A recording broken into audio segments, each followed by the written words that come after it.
Hello aspirant, स्वागत है आपका हेलो एस्पिरेंट चैनल पर। नमस्कार। यहाँ हम करते हैं ज्ञान का गहरा विश्लेषण।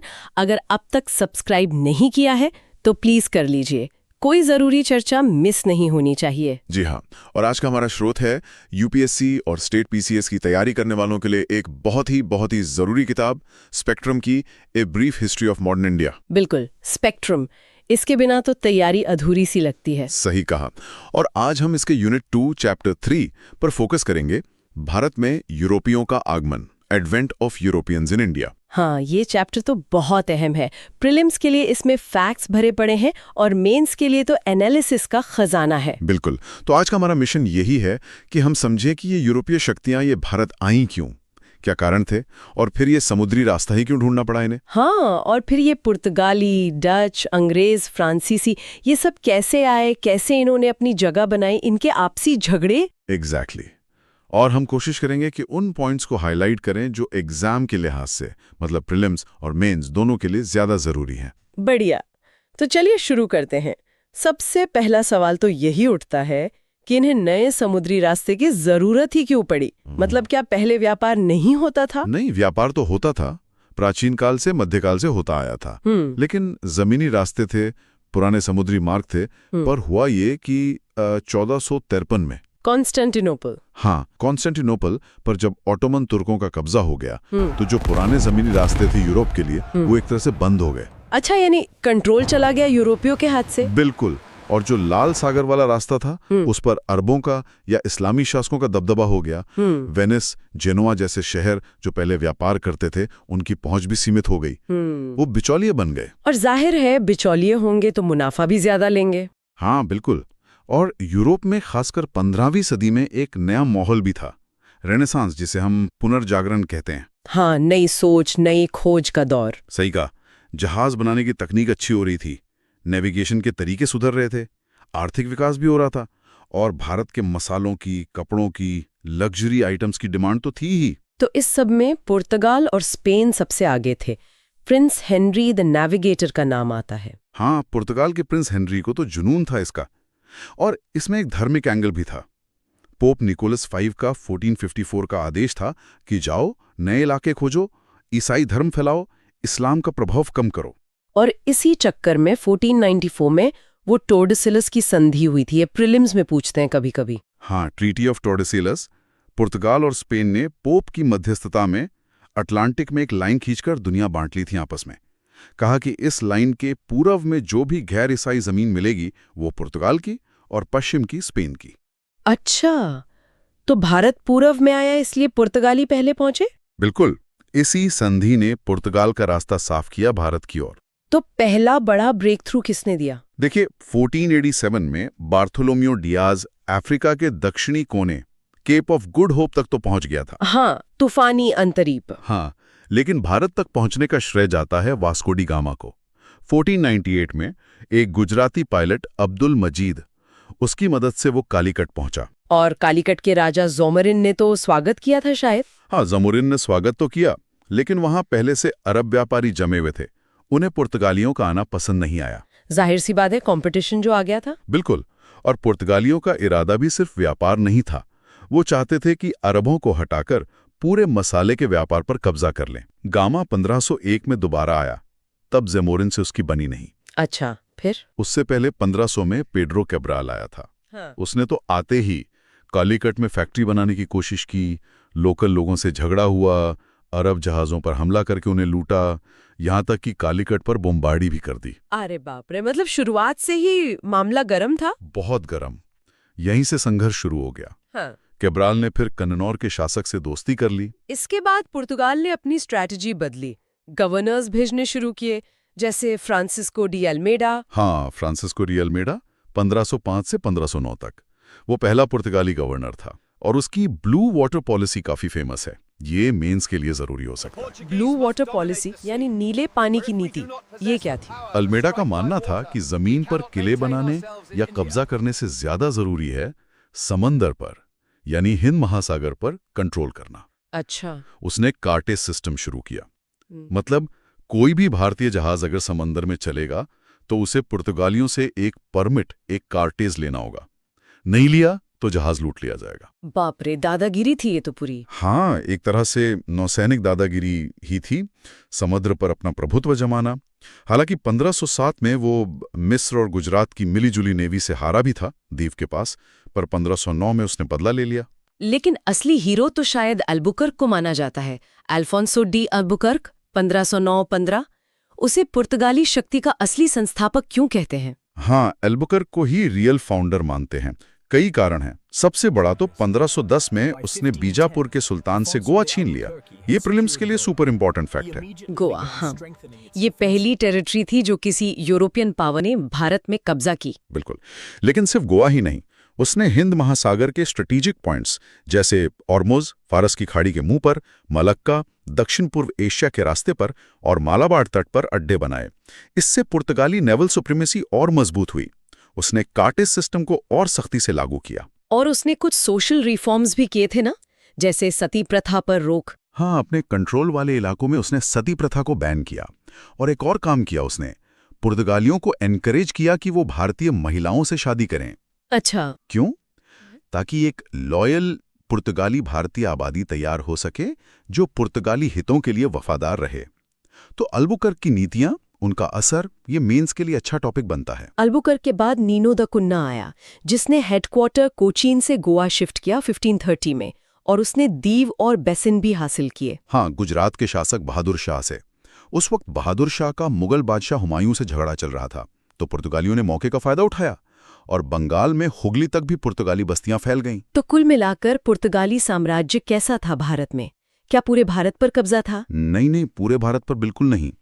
उनका कंट्रोल मुख्य रूप से कोस्टलाइन पर था, गोवा और उसके आसपास करीब 60 मील का तट। फिर वेस्ट कोस्ट पर दमन से लेकर नीचे कोचीन, कालीकट तक कुछ किलेबंद पोर्ट्स और ट्रेडिंग पोस्ट्स। उनकी सफलता का राज क्या था? मतलब इतनी आसानी से कैसे जम गए वो? एक तो उस वक्त उत्तर भारत में कोई एक बहुत बड़ी ताकत नहीं थी। गुजरात को छोड़ दें तो दक्षिण में बहमनी सल्तनत टूट रही थी, और सबसे बड़ी बात, किसी भी इंडियन पावर के पास ढंग की नेवी नहीं थी। और पुर्तगालियों के जहाजों पर तोपें होती थीं। बिल्कुल, ये एक बड़ा एडवांटेज था। उनके पास बेहतर शिप बिल्डिंग और नेवल गन्स थीं। उनकी धार्मिक नीति के बारे में क्या कहेंगे? वो तो काफी बदनाम है। हाँ, वो एक बड़ा नेगेटिव पॉइंट था। शुरुआत में वो मुस्लिमों के प्रति बहुत असहिष्णु थे, अरब व्यापारियों को हटाने के लिए। लेकिन बाद में, खासकर गोवा में जब इंक्विजिशन धर्म अधिकरण स्थापित हुआ, तो वो हिंदुओं के प्रति भी काफी कठोर हो गए। जबरदस्ती धर्म बदलवाना। अच्छा, लेकिन अकबर के दरबार में भी तो जेसुइट मिशनरी गए थे, रुडोल्फो एक्वावीवा और एंटोनियो मॉन्शेरेट, 1580 में फतेहपुर सीकरी। हाँ, गए थे। ये प्रीलिम्स के लिए एक फैक्ट है। अकबर को धर्मों के बारे में जानने में रुचि थी, इसलिए उसने बुलाया था। लेकिन उसका कोई खास नतीजा नहीं निकला, और जहांगीर के समय तक आते आते तो मुगलों से उनके रिश्ते बिगड़ने लगे थे। तो पुर्तगालियों का पतन क्यों हुआ? ये मेंस में पूछते हैं, causes for decline of Portuguese. हाँ, ये क्लासिक सवाल है। कई कारण थे। एक तो मुगलों से रिश्ते बिगड़ना, जैसे 1612 में सूरत के पास अंग्रेज कैप्टन बेस्ट ने पुर्तगाली जहाजों को हरा दिया। ये मुगलों के लिए आंखें खोलने वाला था। हाँ, कि पुर्तगाली अपराजेय नहीं है। बिल्कुल। फिर 1632 में शाहजहां ने हुगली से पुर्तगालियों को खदेड़ दिया, उनकी लूटपाट और जबरदस्ती धर्म बदलवाने की हरकतों के कारण। हुगली पर कब्जा, ये भी प्रीलिम्स फैक्ट है। और क्या कारण थे? सबसे बड़ा कारण था उनसे ज्यादा ताकतवर कॉम्पिटिटर्स का आना, डच और खासकर अंग्रेज। उनकी नेवी और ऑर्गेनाइजेशन पुर्तगालियों से बेहतर थी। अच्छा। फिर पुर्तगालियों की अपनी नीतियां, धार्मिक कट्टरता, व्यापार में बेईमानी, पायरेसी यानी समुद्री डकैती, इससे वो लोकल लेवल पर बहुत अनपॉपुलर हो गए। और ब्राजील की खोज। हाँ, ब्राजील की खोज के बाद पुर्तगाल का ध्यान उधर ज्यादा बढ़ गया। फिर 1580-81 में पुर्तगाल स्पेन के साथ जुड़ गया, तो वो स्पेन के यूरोपीय युद्धों में भी फंस गया। और आखिर में भारत में मराठों जैसी ताकतों का उदय हुआ। 1739 में मराठों ने उनसे सालसेट और बेसिन छीन लिए। तो धीरे धीरे सिमटते गए, गोवा दमन दीव ही बचे आखिर तक, 1961 तक। जी हाँ। तो क्या उनका कोई पॉजिटिव योगदान भी माना जाता है या सिर्फ नेगेटिव इमेज ही है? देखिए, योगदान तो था। वो भारत में यूरोपियन एरा की शुरुआत करने वाले थे। उन्होंने नेवल पावर का इंपॉर्टेंस दिखाया। वो नई मिलिट्री टेक्नोलॉजी लाए, जैसे जहाजों पर तोपे लगाना, इन्फेंट्री ड्रिल। हाँ, कुछ नई फसलें लाए, जैसे तंबाकू, काजू, आलू, लाल मिर्च। आर्किटेक्चर में, खासकर चर्च बनाने में, मेटल वर्क में, लकड़ी की नक्काशी में उनका असर दिखता है। लेकिन हाँ, उनकी धार्मिक नीतियों की कड़वी यादों की वजह से ये चीजें अक्सर दब जाती हैं। ठीक है, तो पुर्तगालियों के बाद सीन में कौन आया? डच। हाँ, हाँ। डच आए। हाँ। उनका मकसद एकदम क्लियर था, पैसा कमाना, व्यापार करना। 1596 में कॉर्नेलिस डी हाउटमन सुमात्रा और बंताम पहुंचा था।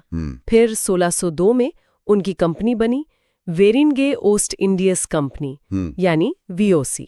वीओसी, हाँ, Dutch United east India company. ये प्रीलिम्स के लिए नाम याद रखना होगा। बिल्कुल। और इस कंपनी को डच सरकार ने बहुत पावर दी थी। वो युद्ध कर सकती थी, संधियां कर सकती थी, किले बना सकती थी। उन्होंने पहली फैक्ट्री कहाँ खोली? पहली फैक्ट्री खोली मसूलीपट्टनम में 1605 में। उसके बाद पुलिकट, सूरत, बिमलीपट्टम, कराईकल, चिंसुरा, कासिम बाजार, पटना, बालासोर, नागापट्टनम, कोचीन, कई जगह थीं। वो किस चीज का व्यापार करते थे? मुख्य रूप से मसाले तो थे ही, साथ में नील, इंडिगो, कॉटन टेक्सटाइल, सिल्क, शोरा, साल्टपेटर, अफीम, चावल, इन सब का। लेकिन उनका मेन फोकस इंडिया पर रहा या कहीं और? उनका मेन फोकस धीरे धीरे मलय आर्कीपेलागो यानी आज के इंडोनेशिया पर शिफ्ट हो गया, स्पाइस आइलैंड्स पर। अच्छा, और भारत में उनका कंपटीशन किससे था? यहां उनका सीधा टकराव हुआ अंग्रेजों से। बहुत कड़वी राइवलरी थी। 1623 का एम्बोयना हत्याकांड सुना है? एम्बोयना, हाँ, कुछ याद आ रहा है। इंडोनेशिया में एम्बोयना नाम की जगह पर डचों ने 10 अंग्रेजों और 9 जापानियों को मार डाला था। यह घटना प्रीलिम्स के लिए इंपॉर्टेंट है। बाप रे। बाद में 1667 में एक समझौता हुआ कि अंग्रेज इंडोनेशिया से हट जाएंगे और डच भारत में ज्यादा दखल नहीं देंगे सिवाय काली मिर्च और मसालों के। लेकिन फिर भी टकराव चलता रहा। और अंत में 1759 में बिदारा का युद्ध हुआ बंगाल में। इसे हुगली का युद्ध भी कहते हैं। इसमें अंग्रेजों ने डचों को बुरी तरह हराया। यह भी प्रीलिम्स फैक्ट है। Battle of Bidara 1759। इसके बाद भारत में डच शक्ति लगभग खत्म हो गई। तो डच भी साइडलाइन हो गए। अब आते हैं असली खिलाड़ी अंग्रेज, जिन्होंने सबको पछाड़ दिया। इनकी कहानी कैसे शुरू हुई? अंग्रेजों का कॉन्फिडेंस बढ़ा 1588 में, जब उन्होंने स्पेनिश आर्माडा को हराया। उन्हें लगा कि वो भी पूरब के व्यापार में पुर्तगालियों का हिस्सा छीन सकते हैं। 1599 में कुछ व्यापारियों ने, जिन्हें मर्चेंट एडवेंचरर्स कहते थे, मिलकर एक कंपनी बनाने की सोची। और फिर 31 दिसंबर 1600 को महारानी एलिजाबेथ ने चार्टर दे दिया। हाँ, the government and company of Merchants of London trading into the East Indies, ये था पूरा नाम। शुरू में 15 साल का एकाधिकार मिला, जिसे 1609 में अनिश्चित काल के लिए बढ़ा दिया गया। भारत में पैर जमाना उनके लिए आसान नहीं रहा होगा। पुर्तगाली पहले से थे? बिल्कुल नहीं। 1609 में कैप्टन हॉकिंस जहांगीर के दरबार में आया सूरत में फैक्ट्री खोलने की इजाजत लेने, लेकिन पुर्तगालियों के विरोध के कारण कामयाब नहीं हुआ। लेकिन फिर 1612 में कुछ हुआ। हाँ, 1612 में कैप्टन थॉमस बेस्ट ने सूरत के पास स्वाली नाम की जगह पर समंदर में पुर्तगालियों को हरा दिया। इस जीत से जहांगीर बहुत इंप्रेस हुआ। उसे लगा है कि अंग्रेज नेवी में पुर्तगालियों से बेहतर हैं। अच्छा, तो फिर इजाजत मिल गई? हाँ, 1613 में थॉमस एल्डवर्थ को सूरत में एक परमानेंट फैक्ट्री खोलने की इजाजत मिल गई। फिर 1615 में सर थॉमस रो आए, जेम्स प्रथम के राजदूत बनकर। वो 3-4 साल रहे और उन्होंने आगरा, अहमदाबाद, भड़ौत जैसी जगहों पर भी फैक्ट्री खोलने की परमिशंस ले ली। और बॉम्बे की कहानी क्या थी? वो तो दहेज में मिला था। हाँ, वो बड़ा मजेदार है। 1662 में इंग्लैंड के राजा चार्ल्स द्वितीय की शादी पुर्तगाल की राजकुमारी कैथरीन से हुई, तो पुर्तगाल ने बॉम्बे का टापू दहेज में दे दिया। क्या बात है। फिर राजा ने क्या किया? 1668 में उसे सिर्फ 10 पाउंड सालाना किराए पर ईस्ट इंडिया कंपनी को दे दिया। और बाद में 1687 में कंपनी ने अपना वेस्टर्न प्रेसिडेंसी का हेडक्वार्टर सूरत से बॉम्बे शिफ्ट कर लिया। वाह, मतलब किस्मत भी साथ दे रही थी। दक्षिण में मद्रास कैसे मिला? दक्षिण में उन्होंने 1611 में मसूलीपट्टनम से व्यापार शुरू किया था। 1632 में गोलकुंडा के सुल्तान से गोल्डन फरमान मिला, जिससे उन्हें कुछ व्यापारिक छूटें मिली। फिर 1639 में उन्होंने चंद्रगिरी के राजा से मद्रास पट्टे पे लिया और वहां किला बनाया, Fort Saint George. Fort Saint George Madras, ठीक है। और पूरब में बंगाल में एंट्री कैसे हुई? कलकत्ता कैसे बना? बंगाल में एंट्री हुई 1651 में, जब वहां के सूबेदार शाह शुजा ने उन्हें 3000 रुपये सालाना के बदले बंगाल में बिना चुंगी दिए व्यापार करने की इजाजत दे दी। अच्छा, सिर्फ 3000 रुपए में? हाँ, तो उन्होंने हुगली में फैक्ट्री खोली, फिर कासिम बाजार, पटना, राजमहल में भी। लेकिन फिर कंपनी ने किलेबंदी शुरू कर दी, अपनी मनमानी करने लगी, तो मुगल अधिकारियों से झगड़ा हुआ। 1686 में मुगलों ने हुगली पर कब्जा कर लिया। लेकिन अंग्रेज वापस आ गए। हाँ, जॉब चार्नोक नाम का एक कंपनी अधिकारी था, वो 1690 में सूतानोटी नाम की जगह पर वापस लौटा। फिर 1698 में कंपनी को सूतानोटी, गोविंदपुर और कालिकाता इन 3 गांवों की जिम्मेदारी मिल गई। यहीं पर उन्होंने फोर्ट विलियम बनाया और धीरे धीरे कलकत्ता शहर बस गया। तो ये थी कलकत्ता की कहानी। सूतानोटी, गोविंदपुर, कालिकाता और फिर आया 1717 का वो विख्यात फरमान, फर्रुखसियर का फरमान। इसे कंपनी का मैग्ना कार्टा कहते हैं। ये तो प्रीलिम्स और मेंस दोनों के लिए बहुत ही जरूरी है। हाँ, एब्सोल्युटली, ये बहुत बड़ा टर्निंग पॉइंट था। जॉन सुरमन के नेतृत्व में एक मिशन मुगल बादशाह फर्रुखसियर के पास गया था और वो कामयाब रहा। इसमें क्या क्या मिला कंपनी को? बहुत कुछ मिला। सबसे खास था बंगाल में सिर्फ 3000 रुपए सालाना देने पर कंपनी को सारे इंपोर्ट एक्सपोर्ट टैक्स से छूट मिल गई। अरे वाह! और कंपनी को दस्तक यानी पास जारी करने का अधिकार मिल गया। ये दस्तक दिखाकर कंपनी का माल बिना रोक टोक, बिना चुंगी दिए कहीं भी आ जा सकता था। इसी दस्तक का तो बाद में बहुत मिसयूज हुआ, नवाबों से झगड़े का कारण बना। बिल्कुल। इसके अलावा कलकत्ता के आसपास और जमीन किराए पर लेने की इजाजत मिली। सूरत में 10,000 रुपए सालाना पर सभी ड्यूटी से छूट मिल गई और बॉम्बे मिंट में बने कंपनी के सिक्के पूरे मुगल एम्पायर में चलेंगे, ये भी मान लिया गया। तो ये तो सचमुच मैग्ना कार्टा था, कंपनी के लिए बहुत बड़ी जीत। हाँ, इसने कंपनी की स्थिति बहुत मजबूत कर दी। वैसे बीच में एक और अंग्रेज कंपनी बन गई थी, लेकिन 1708 में दोनों का विलय हो गया और नई कंपनी बनी United Company of Merchants of England trading to the East Indies. यही वो कंपनी है जिसने 1858 तक भारत पर राज किया। ठीक है, तो अंग्रेज मजबूत हो रहे थे। अब उनके सामने सबसे बड़ा चैलेंज कौन था? फ्रांसीसी। हाँ, फ्रेंच। ये सबसे आखिरी में आए।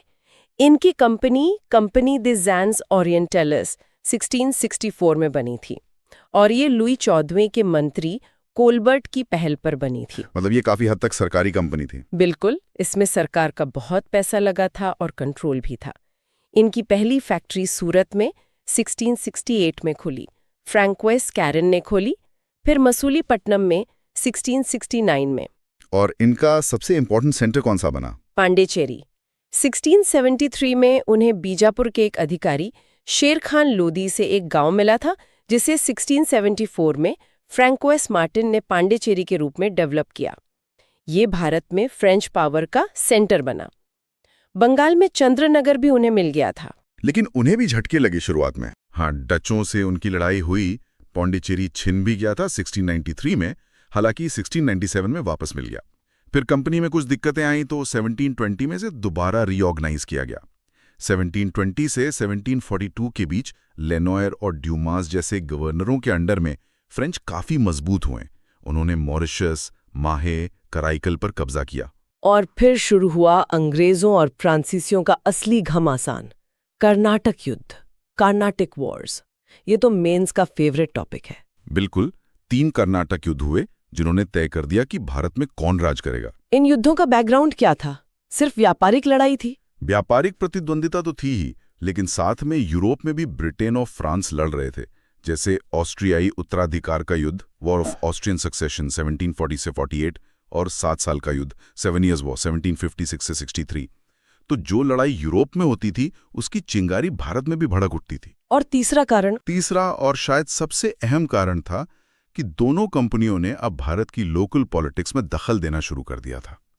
यहाँ के नवाबों और राजाओं के आपसी झगड़ों में वो अपना फायदा देखने लगे थे। उनकी राजनीतिक महत्वाकांक्षाएं जाग गई थीं। अच्छा, तो पहले कर्नाटक युद्ध 1740-48 में क्या हुआ? ये ऑस्ट्रिया वाले युद्ध का ही एक्सटेंशन था। अंग्रेजी नेवी ने कुछ फ्रांसीसी जहाज पकड़ लिए, तो फ्रांसीसियों ने मॉरिशस के गवर्नर ला बोर्डोनाइस की मदद से मद्रास पर कब्जा कर लिया 1746। और वो सेंट थोमे की लड़ाई, वो क्यों जरूरी है? सेंट थोमे, अडेयार नदी के पास की लड़ाई बहुत जरूरी है। इसमें एक छोटी सी फ्रेंच आर्मी ने कर्नाटक के नवाब अनवरुद्दीन की बहुत बड़ी फौज को हरा दिया। ओह, इससे क्या साबित हुआ? इससे यूरोपियन मिलिट्री ट्रेनिंग और डिसिप्लिन की सुपीरियॉरिटी साबित हुई। ये इंडियन रूलर्स के लिए एक वेकअप कॉल होना चाहिए था। खैर, युद्ध खत्म हुआ 1748 में एक्स-ला-चॉपेल की संधि से। ये संधि प्रीलिम्स के लिए इंपॉर्टेंट है। मद्रास अंग्रेजों को वापस मिल गया। ठीक है। फिर दूसरा कर्नाटक युद्ध 1749 से 54, इसमें तो फ्रांसीसी गवर्नर ड्यूप्ले का बड़ा रोल था। हाँ, ड्यूप्ले बहुत ही काबिल, महत्वाकांक्षी और डिप्लोमेटिक आदमी था। उसने देखा कि हैदराबाद और कर्नाटक आरकोट में नवाब बनने के लिए झगड़े चल रहे हैं, तो उसने एक एक दावेदार को सपोर्ट करना शुरू कर दिया, मुजफ्फरजंग हैदराबाद और चंदा साहिब कर्नाटक को। और अंग्रेजों ने दूसरे दावेदारों का साथ दिया? बिल्कुल, अंग्रेजों ने नासिर जंग और अनवरुद्दीन, बाद में उसके बेटे मोहम्मद अली का साथ दिया। 1749 में अंबूर की लड़ाई में फ्रेंच कामयाब रहे। ड्यूप्ले ने ही वो सहायक संधि सब्सिडरी अलायंस का आइडिया भी दिया था ना, जो बाद में वेलेस्ली ने इस्तेमाल किया? हाँ, ये ड्यूप्ले का ही आइडिया था कि आप किसी भारतीय शासक की सुरक्षा के लिए अपनी सेना उसके राज्य में रखो और खर्चा वही शासक उठाए। इससे उस शासक पर आपका कंट्रोल बन जाता था। लेकिन फिर बाजी पलटी, रॉबर्ट क्लाइव ने कुछ किया था। हाँ, रॉबर्ट क्लाइव तब एक क्लर्क ही था, लेकिन बहुत तेज था। उसने सुझाव दिया कि जब फ्रेंच सेना त्रिचिनोपोली में मोहम्मद अली को घेरे हुए है, तो हम कर्नाटक की राजधानी आरकोट पर हमला कर दें। और वो कामयाब रहा। 1751 में आरकोट का घेरा, ये भी प्रीलिम्स में आता है। हाँ, कामयाब रहा। सिर्फ 210 आदमियों के साथ उसने आरकोट पर कब्जा कर लिया और फिर 53 दिन तक उसे डिफेंड भी किया। ये एक टर्निंग पॉइंट था। फ्रेंच दबाव में आ गए। और ड्यूप्ले का क्या हुआ? फ्रेंच सरकार उसकी नीतियों से खुश नहीं थी, उसे बहुत खर्चीला मानती थी। 1754 में उसे वापस फ्रांस बुला लिया गया। ड्यूप्ले की विफलता के कारण ये भी मेंस में पूछा जा सकता है। अच्छा, तो ड्यूप्ले के जाने से फ्रांसीसी कमजोर पड़ गए? हाँ, काफी फर्क पड़ा। हालांकि युद्ध कुछ समय और चला, पर पलड़ा अंग्रेजों के पक्ष में झुक गया था। और फिर तीसरा कर्नाटक युद्ध 1758 से 63, इसने तो सब फाइनल कर दिया। बिल्कुल, ये यूरोप के 7 इयर्स वॉर का नतीजा था। इस बार फ्रेंच सरकार ने काउंट डी लैली को भेजा, लेकिन अंग्रेज ज्यादा तैयार थे और ज्यादा आक्रामक भी। इसमें सबसे जरूरी लड़ाई कौन सी थी? वांडीवाश की लड़ाई 1760 में। ये नाम और साल प्रीलिम्स के लिए याद रखें। इसमें अंग्रेज जनरल सर आयरकूट ने लैली को बुरी तरह हराया। फ्रेंच कमांडर बुस्सी भी पकड़ा गया। वांडीवाश, निर्णायक लड़ाई। हाँ, इसके बाद 1761 में अंग्रेजों ने पौंडीचेरी पर भी कब्जा कर लिया। युद्ध खत्म हुआ 1763 की पेरिस की संधि से। ये संधि भी प्रीलिम्स के लिए जरूरी है। इस संधि में क्या हुआ? फ्रांसीसियों को उनकी फैक्ट्रियां पौंडीचेरी, चंद्रनगर वगैरह वापस तो मिल गईं, लेकिन शर्त ये थी कि वो अब किलाबंदी नहीं कर सकते। मतलब वो अब सिर्फ व्यापारी बनकर रह सकते थे, कोई राजनीतिक या सैनिक ताकत नहीं। भारत में फ्रेंच एम्बिशन खत्म हो गया। तो अंग्रेज जीत गए। संक्षेप में बताएं उनकी सफलता और फ्रांसीसियों की विफलता के मुख्य कारण क्या थे? ये मेंस का पेट क्वेश्चन है। हाँ बिल्कुल। पहला, कंपनी का नेचर। अंग्रेजी कंपनी प्राइवेट थी, ज्यादा एफिशिएंट, फैसले लेने में तेज। फ्रेंच कंपनी सरकारी कंट्रोल में थी, ब्यूरोक्रेटिक थी, धीमी थी। दूसरा, नेवल सुप्रीमेसी। अंग्रेजी नेवी फ्रेंच नेवी से बेहतर थी, ये शायद सबसे बड़ा फैक्टर था। और लोकेशन। अंग्रेजों के पास 3 प्रेसिडेंसीज थीं, कलकत्ता, बॉम्बे, मद्रास। तीनों स्ट्रेटेजिक और इकोनॉमिकली इंपॉर्टेंट। फ्रांसीसियों के पास मुख्य रूप से पौंडीचेरी ही था। हाँ, ये भी बड़ा फर्क है। फिर अंग्रेजों ने अपने व्यापारिक हितों को हमेशा ऊपर रखा। फ्रेंच नेता, खासकर ड्यूप्ले, टेरिटोरियल एम्बिशन में इतना उलझ गए कि कंपनी का फाइनेंस बिगड़ गया। लीडरशिप का भी फर्क था। बहुत। अंग्रेजों के पास क्लाइव, लॉरेंस, आयरकूट जैसे कई काबिल लीडर थे। फ्रांसीसियों में ड्यूप्ले के बाद उस कैलिबर का कोई नहीं आया। लैली काबिल था, पर टेम्परामेंट का ठीक नहीं था। समझ गया। तो ये मुख्य कारण थे। अच्छा, एक छोटी सी शक्ति और थी, डैनिश लोग, डेनमार्क वाले। हाँ, डेन्स 1616 में आए थे। उनकी मेन बस्तियां थी ड्रैंक्यूबार तमिलनाडु और सिरामपुर बंगाल। सिरामपुर उनका हेडक्वार्टर था। उन्होंने क्या किया? वो व्यापार में ज्यादा सफल नहीं हुए। उनका फोकस मिशनरी एक्टिविटीज पर ज्यादा रहा। सिरामपुर मिशन प्रेस काफी फेमस हुआ। आखिर में 1845 में उन्होंने अपनी सारी बस्तियां ब्रिटिश सरकार को बेच दी। अच्छा, बेचकर चले गए। तो अगर हम ओवरऑल देखें, सभी यूरोपियन पावर्स में से अंग्रेजी क्यों जीते? What were the general factors for English success? इसके कुछ व्यापक कारण हैं। पहला, जैसा हमने फ्रेंच वाले केस में देखा, उनकी कंपनी की प्राइवेट नेचर और बेहतर मैनेजमेंट। दूसरा, नेवल सुप्रीमेसी, ये बार बार आ रहा है। हाँ, क्योंकि ये सबसे ज्यादा डिसाइसिव था। जिसने समंदर पर राज किया, उसने भारत में भी बढ़त हासिल की। तीसरा, इंग्लैंड में इंडस्ट्रियल रेवोल्यूशन की शुरुआत हो चुकी थी। इससे उन्हें बेहतर हथियार, बेहतर टेक्नोलॉजी और ज्यादा पैसा मिला। Military discipline. हाँ, उनकी आर्मी ज्यादा डिसिप्लिन्ड थी, लीडरशिप बेहतर थी। और इंग्लैंड में सरकार भी स्टेबल थी। बिल्कुल। 1688 की ग्लोरियस रेवोल्यूशन के बाद वहां एक स्टेबल गवर्नमेंट थी जो कंपनी को सपोर्ट करती थी। धर्म का क्या रोल था? अंग्रेज पुर्तगालियों या स्पेनिश लोगों की तरह धर्म को लेकर उतने कट्टर नहीं थे। उनका मेन फोकस पैसा कमाना था।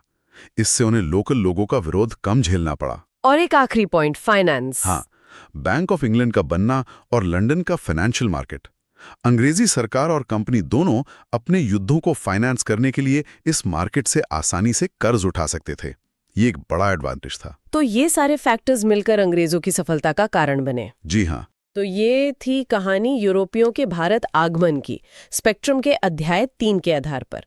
पुर्तगालियों ने रास्ता खोला, डच आए, अंग्रेज आए, डैनिश भी थे, फ्रांसीसी भी आए, सब में टक्कर हुई, लड़ाइयां हुई। हाँ, कर्नाटक युद्ध, बेदरा का युद्ध। और अंत में अंग्रेज विजेता बनकर उभरे। नेवल पावर, कंपनी का स्ट्रक्चर, बेहतर लीडरशिप, स्टेबल सरकार और शायद थोड़ी किस्मत भी, सबने मिलकर उनकी जीत तय की। बिल्कुल सही कहा आपने। और ये पूरा घटनाक्रम, कौन कब आया, कहाँ फैक्ट्री खोली, कौन सी संधि हुई, कौन सी लड़ाई लड़ी गई, अल्मीडा, अल्बुकर्क, ड्यूप्ले, क्लाइव जैसे लोगों की भूमिका, फर्रुखसियर का फरमान, ये सब स्पेक्ट्रम से समझना प्रीलिम्स और मेंस दोनों के लिए बेहद जरूरी है। हाँ, सिर्फ रटना नहीं बल्कि उसके पीछे के कारण, उसके परिणाम, उनका विश्लेषण करना जरूरी है। अच्छा, चलिए आज की चर्चा खत्म करने से पहले एक सवाल छोड़ जाते हैं श्रोताओं के लिए। जरूर। हमने देखा कि कैसे ट्रेडिंग कंपनियां धीरे धीरे पॉलिटिकल पावर बन गई। तो क्या ये सिर्फ इसलिए हुआ कि उस वक्त के भारतीय शासकों में आपसी एकता नहीं थी, या दूर की सोचने की क्षमता कम थी, या फिर यूरोपियन पावर्स की ऑर्गेनाइजेशन और मिलिट्री टैक्टिक्स ही इतने एडवांस थी कि उनका मुकाबला करना बहुत मुश्किल था? इस पर सोचिएगा जरूर। हाँ, ये गहरा सवाल है जिस पर विचार करना चाहिए। बिल्कुल। तो इस गहन चर्चा के लिए आपका बहुत बहुत धन्यवाद। धन्यवाद। उम्मीद है ये विश्लेषण हमारे सभी एस्पिरेंट्स के लिए उपयोगी रहा होगा। अगले अंक में हम स्पेक्ट्रम के अगले अध्याय पर बात करेंगे, देखेंगे कि अंग्रेजों ने अपनी शक्ति को और कैसे मजबूत किया। और हाँ, हेलो एस्पिरेंट को सब्सक्राइब करना मत भूलिएगा। मिलते हैं अगली बार। धन्यवाद। धन्यवाद।